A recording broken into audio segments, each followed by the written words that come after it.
Napakababaw, walang kabase-base. Ito siya, pagdating ko sa Congress, sana makabalik ka sa Congress kasi Mm. kami naman sa Congress, sa tingin namin, wala ka ng karapatan bumalik pa dyan.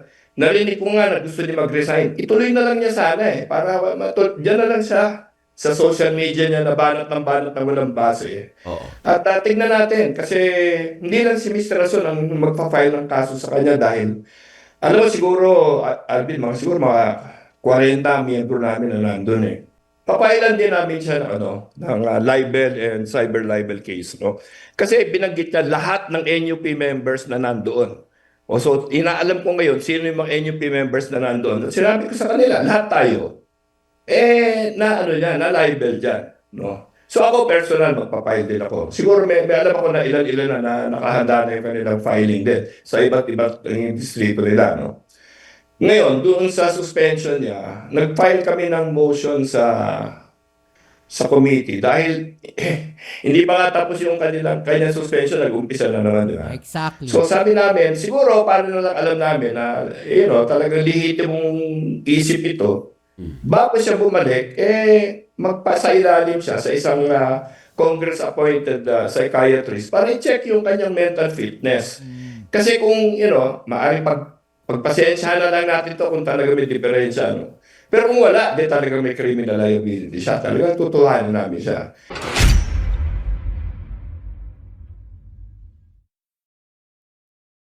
Ayo, what's up? Welcome back din sa ating channel dito sa Bolts TV.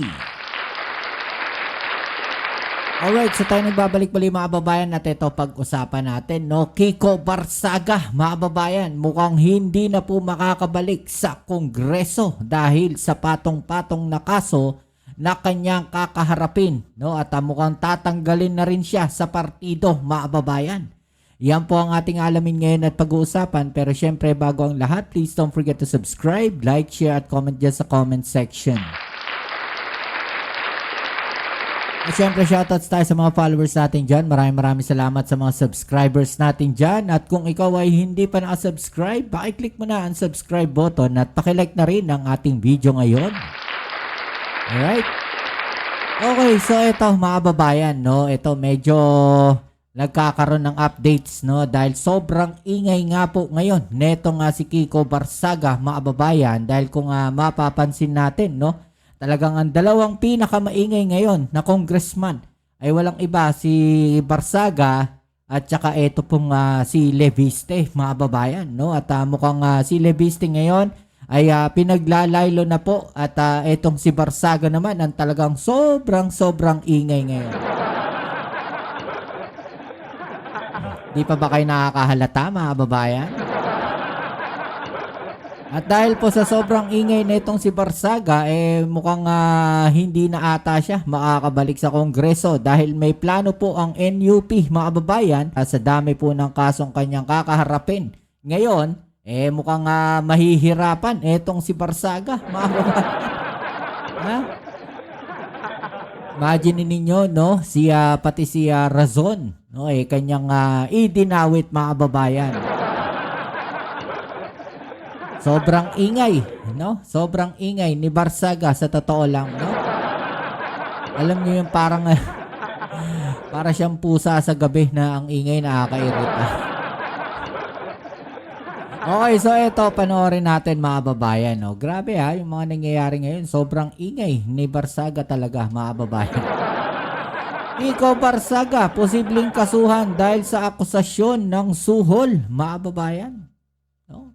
Dahil nga sinasabi nitong si Barsaga na sinuhulan daw di umano, no, ni Razon ang mga kongresista sa NUP para po suportahan ang speakership ni Martin Romualdez, mga babayan. No, sa ayon dito sa balita, plano ng NUP o National Unity Party na kasuhan si Cavite Representative Kiko Barsaga.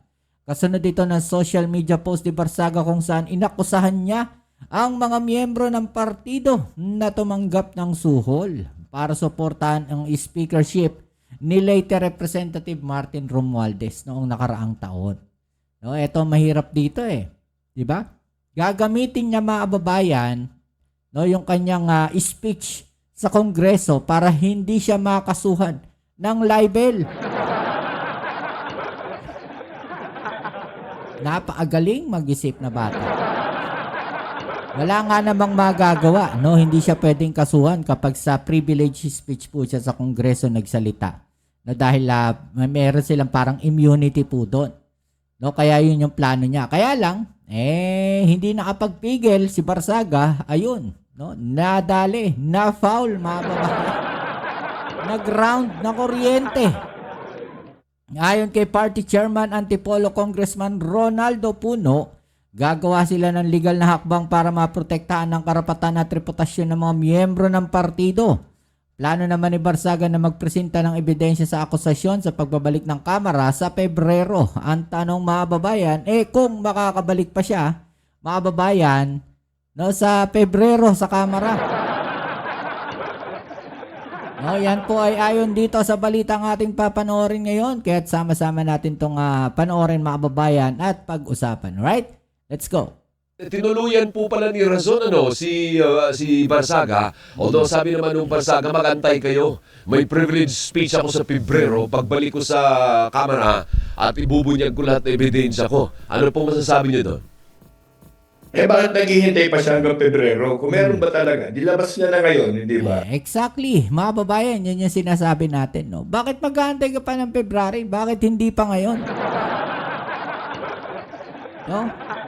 Dahil nga, mga babayan, kapag sa Kamara po siya nagsalita sa speech po niya, mga babayan, no? Posible pong magkaroon siya ng immunity o pwedeng hindi siya makasuhan ng libel, mga babayan. No, dahil kasama po 'yon, no, sa kanilang rights at karapatan.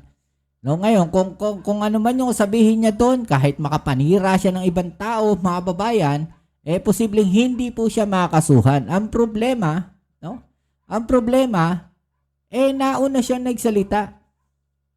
May mga nilabas siya kaagad na mga statement sa post niya sa Facebook, pero wala naman siya nilabas, no, na ebidensya. Ang tanging nilalabas niya na ebidensya ay etong mga picture na to, mga babayan. Yan. No, yan, makikita si Razon sa meeting ng mga congressman, mga babayan. No, may mga senador pa nga di ba? Oh.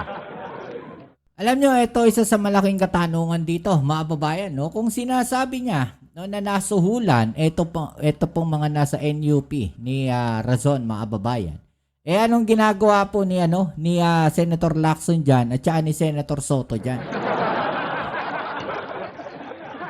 Nasuhulan din ba sila para iboto na House Speaker si Martin Romualdez? Dali na naman dito si Kiko Barsaga. Ito, tuloy natin. Total, ito mga paratang niya, dyan din niya sa social media nilabas. Actually, tingin walang proof yan Actually, ano yan, mga babayan, ang style niya is crowdsourcing, parang ganun. No? Titignan niya, magre-react ba ang mga tao, magre-react ba ang mga followers, di ba? Pagka hindi nag-react ang mga tao at mga followers, mga babayan, pwede niyang i-recant. No? Pwede niyang tanggalin, no, yung mga post na yan. Di ba? Kagaya nung ginawa niya. No? Dinilit niya yung post, kaya lang may mga nakapag-screenshot na. Kaya nga pumutok yan Diba? Muminit. Napansin, mga babayan. Nakita. Nailabas. No? Wala na. Tuloy-tuloy na. Kaya nakasuhan siya ngayon.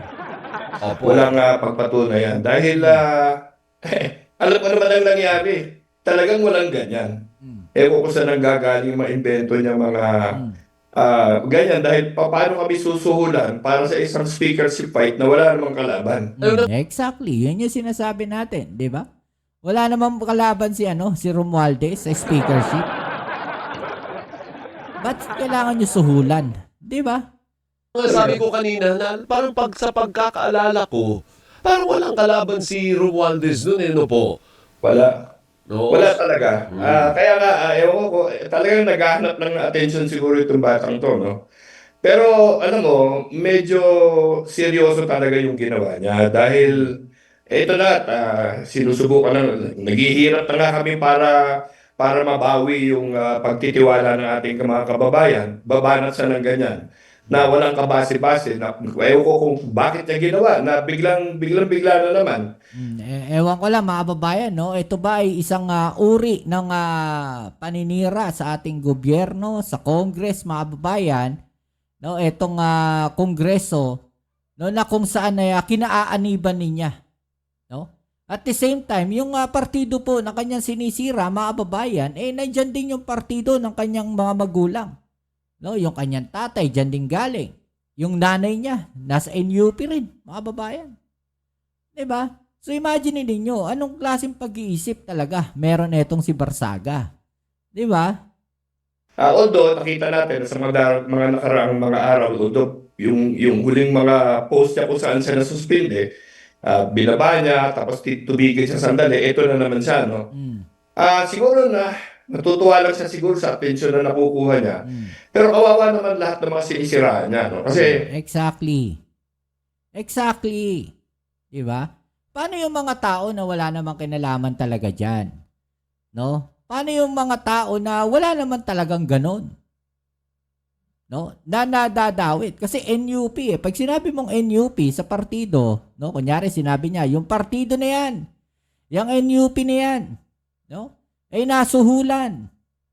Parang dinamay mo na rin yung mga miyembro, no, ng NUP ng mga kongresista. Lahat yun. Kasi sinabi mo NUP parang ganon. No? Kung sinabi mong NUP, no, o partido, mga babayan, dawit lahat yan. Diba? Kunyari, no, let's say merong yung mga asosasyon ng mga mayor, kunyari. Diba? Tapos sinabi mo na yung asosasyon ng mga mayor na yan tumatanggap ng lagay. So paano yung paano naman, no, kung hindi totoo yan? Di kawawa naman yung mga mayor na nagtatrabaho ng maayos. Parang ganun siya. No, yung nangyari dito, mga kababayan. Diba? Kaya naturalmente magagalit yung mga nasa NUP. Diba? lahat ng NUP members tinitira niya. Lahat ng NUP members tinitira niya. Nandun. By the way, kasama siya doon. Kasama yung nanay niya. Kaya alam nila na wala naman sinusuhulan doon. At alam mo, mahirap yung gumawa ng ganyan. So kung sinasabi niya na may suhulan na nangyari, mga kababayan, so nasuhulan din ba siya? Ha? Nasuhulan din ba si Barsaga? Ni Razon? Kasi NUP rin siya eh. Diba? NUP rin siya eh. Sinasabi niya ba na nasuhulan din siya ni Razon? Nakatanggap siya ng suhol mula kay Razon? Mga kababayan? Ganun ba yun? At saka kung meron ganyan, bakit ngayon niya lang sinasabi? Bakit hindi noon? Bakit hindi niya yan nilabas noon? Bakit ngayon lang? Diba? Ninira ka ng reputasyon ng tao. Di ba na kami, politiko kami, sanay na kami dyan. Pero yung mga negosyante, yung mga nasa private sector, na naghihirap para, alam mo, pagandahin yung kanilang reputasyon para tulungan tayo ng mga ibang bansa, mga bangko, mga financial institutions, no? Tapos ito pa si Mr. Razon ay isa sa malaking Ito, pakinggan nyo maigit to, mga babayan, ha? haligi ng ating ekonomiya. Yung mga ports natin, sa kanila ang pagmamanage niyan, yung tubig, patubig, tapos pa ngayon pati power sa mga ibang lugar na Pilipinas. Siyempre maraming kausap yan all over the world, Tapos titirahin mo ng ganyan. Exactly. Diba? Meron bang motibo na sirain ni Barsaga ang ekonomiya ng bansa? Siraan niya etong si Razon para bumagsak ang mga negosyo sa Pilipinas, na walang mag-invest sa Pilipinas. Yung ba ang plano ni Barsaga, mga babayan? Ano sa palagay ninyo? Kasi, diba, bakit si Razon? Titirahin mo. Isa yan sa mga negosyanteng malalaki sa Pilipinas na tumutulong sa mga kababayan natin. Diba? Mapapaisip ka na lang ano yung motibo dito ni Barsaga? Bakit niya ginagawa to, mga kababayan? Di ba? Napakababaw, walang kabase-base. Ito siya, pagdating ko sa Congress, sana makabalik ka sa Congress kasi Hmm. kami naman sa Congress, sa tingin namin, wala ka ng karapatan bumalik pa dyan. Narinig ko nga na gusto niya mag-resign. Ituloy na lang niya sana para dyan na lang siya sa social media niya na banat ng walang base. Oo. At tignan natin kasi hindi lang si Mr. Rason ang magpa-file ng kaso sa kanya dahil alam mo siguro, Alvin, siguro mga 40 miyembro namin na nandun Baka May mahigit pa. pinost siya, Kong May pinost siyang picture na parang may party. Nandun kayo. Christmas party talaga yun Or anumang Oh, eto yan mga kababayan yung pinapakita ko. Eto siguro yan, yung picture na yan, no? Ayan, no? Diba? Andiyan si Razon. Oh. May mga congressman, no? May mga senador. Diba mga kababayan? Oh. party yun. Hindi ko maalala ano ng party. Marami kami party, siyempre. Madalas kami magsama-sama. Yan yung isa sa mga pagkakataon na napunta si Mr. Rason. Kasi siguro kung makaka-anim o maanim kami mga pagsasalo sa isang taon ng NUP, kung makarating si Mr. Rason dyan once or twice, swerte na. Kasi siyempre busy yung mama So, hindi ko nakikita yung mga post niya, hindi ko nakita yung picture. Pero talagang masama ba mag-party? I mean, actually NUP every month may meeting kami. No, hindi ko alam kung alam niya yan. Baka hindi siya nag-a-attend dati. Pero every month may meeting talaga kami. So, pero yun ang pagkakwento sa akin, ibang kasama ko, ando naman ang nanay din niya. So, hindi ko maintindihan bakit pati nanay niya na mayor sinusuhulan namin para maging speaker si Romualdez. Ano ba yun? Oh. Pero ano ang gagawin ninyo? Panibagong ethics complaint na naman bang mangyayari nito laban sa kanya Hindi pa nga siya nakakabalik. Hindi ba suspended pa rin siya hanggang ngayon? Alam nyo, ang maganda dito talaga mga babayan. No? Harapan. No? Harapan sila. No, ilabas pag nagsalita si Kiko Barsaga, harapin ni Puno. No, yung mga akusasyon ni Barsaga, ilabas niya yung mga ebidensya. 'Di ba? Yun yung maganda diyan. 'Di ba? At tanong, harap kaya si Barsaga? Oo nga. Hindi, number one, papailan din namin siya ng libel and cyber libel case. No? Kasi binanggit niya lahat ng NUP members na nandoon. So, inaalam ko ngayon sino yung mga NUP members na nandoon. Sinabi ko sa kanila, lahat tayo. Na libel dyan. No? So ako personal, magpapile din ako. Siguro may alam ako na ilan-ilan na nakahanda na yung kanilang filing din sa iba't distrito nila. No?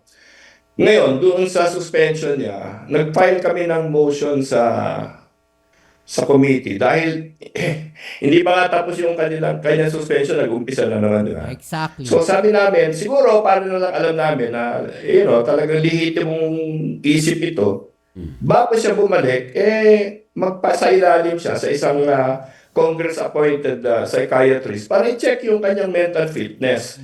Kasi kung, maaaring pagpasensyahan na lang natin to kung talaga may diferensya. Pero kung wala, di talaga may criminal liability siya. Talagang tutuhanan namin siya. And then, malamang, dahil dito sa mga bagong ginawa niya, papayag ulit kami ng kaso for further suspension if not expulsion. Kasi medyo sumusobra na parang parang minamaliit na yung Kongreso, binabaliwala niya at pinagtatawanan pa niya yung mga desisyon ng Kongreso na nagdidisiplina ng mga members namin. Okay. So tingin ko hindi siya bagay sa House anymore. No? So malungkot kasi kapartido namin yan, kaibigan namin yung tatay niya. Pero hindi na pwede yan. At kami naman, dahil alam mo, sa NUP, ang head kasi ng chapter, kasi Congress party kami, ang mga chapters namin are congresses. Districts ang aming chapter. Siya yung head ng chapter ng NUP in Dasmariñas, Cavite. So dito sa mga darating na araw, makikipagsangguni ako sa aming mga members dahil i-dissolve na namin yung Dasmariñas chapter ng NUP. Lahat ng mga councilor dyan, puro NUP yan Pero kung siya ang namumuno dyan at umalis na siya sa partido, so hindi namin alam anong status ng chapter na yan. So mag-uusap-usap kami, malamang i-dissolve namin yan, yung chapter under Barsaga, Tapos magtatayo na lang kami ng bago pang chapter dyan sa Dasmariñas. Okay, sige. Basta Okay, so yun, no? Damay-damay na, mga kababayan. Ano masasabi po ninyo dyan, no? I-comment sa ibabaan yung mga opinion at atin yung pag-usapan, alright? So yan muli, maraming salamat sa lahat ng mga patuloy na kasuporta dito sa ating channel. Kita-kits tayo sa ating next video. Ito muli ang inyong Kuya Mobs, It's Balls TV. Peace. I'm out.